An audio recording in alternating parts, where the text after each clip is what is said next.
Hey, what's going on YouTube?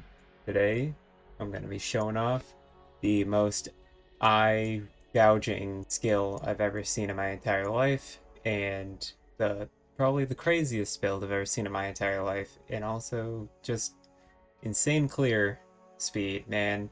The craziest clear speed I've ever seen in my entire life. So yeah, that would be Kinetic Blast Cast on Critical Blazing Salvo. But you might be asking yourself, Spike Spokes, why are you not doing the Cyclone version? And I'll answer that for you. So, Kinetic Blast has this cool little thing that it can do, which is be used with a wand, and then also has this cool little thing called nimis. And how nimis works is it allows your projectiles to go out and come back, and when that's paired with Blazing Salvo, not only are your kinetic blasts hitting multiple times to effectively make the trigger rate cap itself, but then we're also able to have Blazing Salvo projectiles go not through the wall, not through the flame wall once, but instead it goes through it twice, since the Blazing Salvo projectiles that do not hit enemies and explode will return back to you and go through the wall again. This leads to an insane amount of projectiles on the screen at once, and the clear speed for this build is tremendous. So we're doing a Trickster build so that we can take advantage of the Heartstopper Ascendancy as well as Polymath and Soul Drinker. Since we'll be using Eldritch Battery on this build, Soul Drinker is extremely useful. It allows us to sacrifice mana efficiency for more DPS, and also this build is a low life build, which means we're able to take advantage of Petrified Blood, Bloodnotch, and Immutable Force, and therefore we have a very good effective max hit pool for an evasion build. Other notable jewels that we're able to use a Militant Faith without using reduced mana cost of skills. Instead, we can use increased elemental damage and non-curse aura effect. And we're putting it right in a sweet hotspot where we're getting a ton of added passive nodes and tons of extra devotion. We're then using a Watcher's Eye, which has increased attack speed with a precision and crit multi with anger. The third mod can be anything useful or not useful. It just mainly the two mods you're looking for are attack speed with precision and crit strike with anger. And then we're using Storm Shroud, and paired with a flask on our mageblood, we're able to get full ailment immunity for little investment. And then we're using Intuitive Leap with Corrupted Blood and a little bit of crit chance to cap our crit chance out. Of course, we can avoid having crit chance corruption on any of our jewels by having a slightly better wand, but the wand costed a lot of currency to make, so keep that in mind. Since this is a low life build, we're able to use Pain Attunement, which is really exciting. It's something that I didn't think of until right at the very end of making this build. I spent about 4 days in Path of Building on this build, and on the very last day, I noticed that if I pulled out a medium cluster, I could add Pain Attunement, and it brought our damage up by about 3 million DPS, so definitely worth it.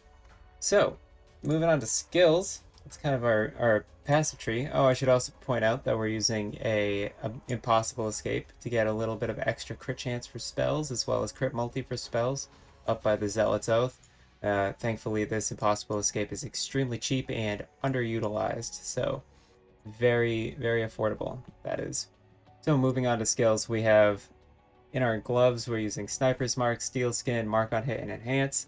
So this is, our Steel Skin is on a cast on walk, and it's kind of just our defensive, one of our defensive layers.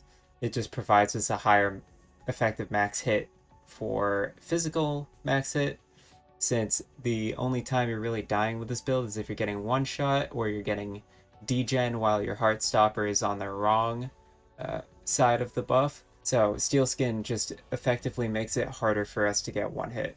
And then Sniper's Mark, Mark on Hit allows our Blazing Salvos to split many times, which is super nice. And then Enhance just kind of enhances the quality of Divergent Mark on Hit, as well as Sniper's Mark and Steel Skin, which are all very useful quality enhancements. In our shield, we are equipping Herald of Ash, Enhance, and Flame Dash, Once again, the enhance here is just buffing our Herald of Ashes increased fire damage quality buff, and then also granting Flame Dash a little bit of extra CDR. And yeah, you'll see Flame Dash casts almost instantly, which is very useful when you're running a build that has bloodnotch and immutable force, since you'll notice that sometimes you will get stuck in place and Flame Dash can get you out of those snags. In our helmet, we are running Anger, Petrified Blood, Enlighten, and Zealotry. These are just kind of more added. Well, Petrified Blood is our defensive layer, but then Zealotry and Anger are offensive layers. Good auras to have. We're then in the wand running Val Haste, which we're not reserving mana for. Instead, we're just using the Val side of Val Haste. And then we have Spellslinger and Flame Wall linked. And what that'll let us do is whenever we cast Kinetic Blast with our wand, Spellslinger will trigger Flame Wall in front of us. So we will always have Flame Wall up, which means Blazing Salvo will always be forking. In our 6th link, we have Kinetic Blast, Awaken Fire Pen, Concentrated Effect, Awaken Greater Multiple Projectiles, Awaken Cast on Crit, and Blazing Salvo. So since we don't have to worry about our mana costs, since we are using our energy shield as our mana pool, we can ditch Inspiration entirely and instead run Concentrated Effect. And since we're not stacking levels on our body armor, we don't want to run Empower. Instead, we would rather run Awaken Fire Penetration. In our boots, we're running Blood and Sand for extra projectile attack, for extra projectile speed, since Blazing Salvo has a relatively low projectile speed to begin with. And then we have Arrogance, Defiance Banner, Precision. So Arrogance is what we're using with Blood and Sand, Defiance Banner, and Precision in order to perma low life our build, basically. And then yeah, Precision just gives us extra hit chance and then and crit chance as well. And then Defiance Banner is extra armor and evasion, which is generally useful. For our items, our wand, this is the important part. The reason this build will probably only work this league is because of the Crucible mod Blazing Salvo projectiles fork when they pass through a flame wall.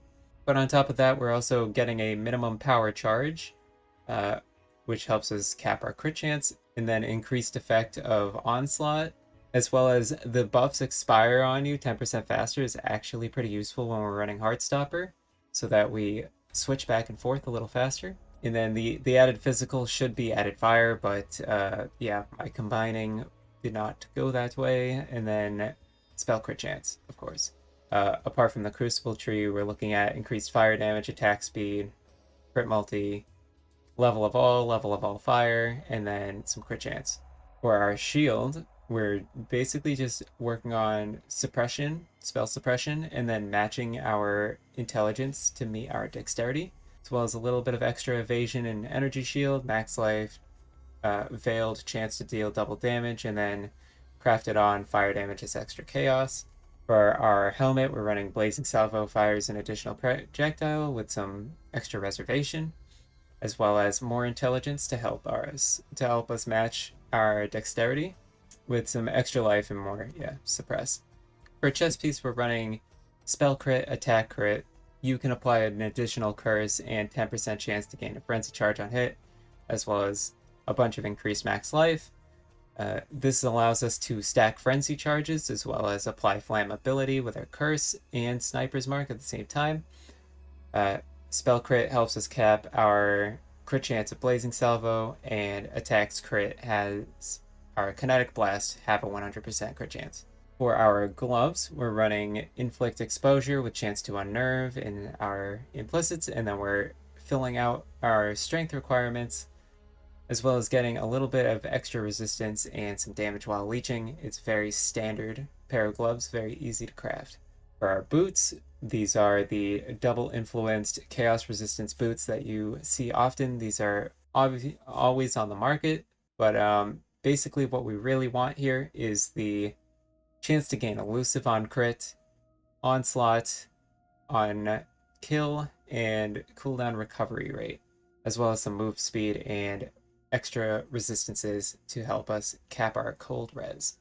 And then we have Leadership's Price, which allows us to, instead of igniting, chilling, freezing, or shocking, we will be scorching, brittling, sapping per hit, which means every single time a blazing salvo projectile hits an enemy, it will scorch, brittle, and sap the enemy. It also gives us added max res, which is very good. Of course, because we're running Leadership's Price, attribute finagling can be a little complicated, so do make sure that by the time your build is finished, your dexterity and intelligence match each other, and that your strength doesn't go above those two. And then we're running the nimis, of course, and then Skull Circle Power Ring. This is our crafted curse enemies on with flammability on hit ring. We're basically just stacking fire damage, getting a little bit of chaos res. The non-channeling skills reduced mana cost here is just to help iron out some of the energy shield costs, because it without this, it actually does get quite costly on our energy shield, even with instant leech. So we do run non-channeling here, but if you're feeling like you can get away with it, you can change this to crafted on added fire and cold instead. And then we're running a mageblood, and our flasks that we're running with the mageblood are a crit chance silver flask, chance to avoid being shocked, which pairs with our storm shroud on a quicksilver flask, a jade flask with additional elemental resistances to cap out our resistances and add a bit of evasion, and then our diamond flask to crit cap and then increase attack speed to trigger cap. And then we have progenesis as added defensives. And that's generally how the items look, and that's kind of how the build works. So this build, I've been having a lot of fun with it. It's clear is some of the greatest I've ever seen in my entire life, like I said at the start of the video. I do think there are certain KB builds that are better for clearing, but this build is a lot of fun, and it has an insanely high DPS shotgunning capability. So the POB says that it deals 11 million DPS, but it's not, considering the fact that its projectiles are forking and making additional projectiles. So I think it's only calculating about I think it's something like 13 hits, but it should be calculating more like 40 hits. So it should be like triple that damage. So it should be around like 30 million DPS. Plus, in the configuration, I have not configured this for brittle, scorch, or sap.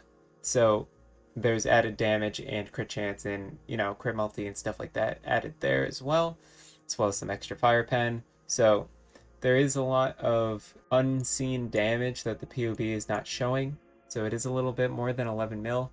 But yeah, I mean, you can see for yourself how cool this build is. I decided to run some uber unrelenting 5-ways so that you guys could see kind of the full potential of this build. And I hope you enjoy. And if you have any questions, let me know. And don't forget to like and subscribe. And I'll see you in the next one. All right. See you later.